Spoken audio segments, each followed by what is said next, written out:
Welcome back, and today we begin with Yagmur Yuksel through a newer media moment that fans have been treating as more than a simple interview. Her appearance in InStyle Turkey's Talk in Style format, where one widely circulated line framed her as saying that when faced with injustice, a completely opposite side of her might emerge.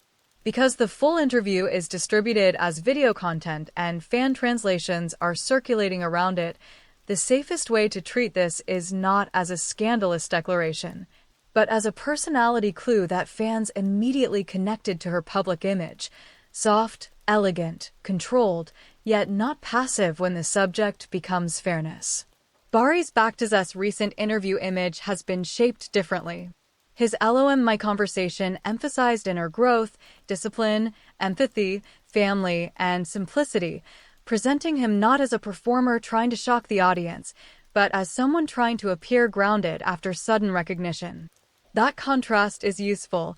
Yagmur's recent media moment produced discussion around hidden strength and boundaries, while Baris's produced discussion around maturity and self-control. Both are public image tools, but they work through different emotional codes. Going back to Yagmur, this injustice line resonated because fans already had a history of defending her online. After Kensisekleri, fan communities often interpreted silence, delays, or partner-related rumors through a protective lens, and a statement about injustice naturally entered that ecosystem. Some fans read it as evidence of personal strength. Others used it to reinforce the idea that she is misunderstood by the industry or by sections of the audience.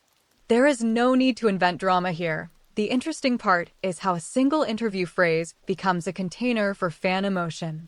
For Baris, the opposite happened.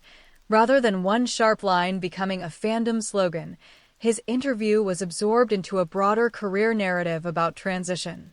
He spoke about moving into acting from another academic direction and continuing because of love for the profession, while the article positioned him as someone whose acting journey had changed his worldview.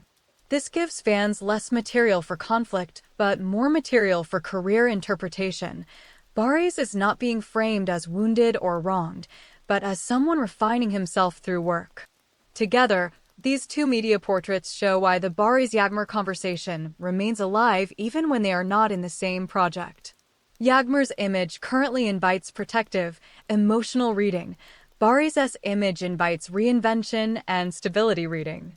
One creates the question, is she being underestimated? The other creates the question, how far can he go beyond barren? And maybe that is why fans keep returning to both of them, not because their stories are identical, but because their public images now operate like two different emotional mysteries.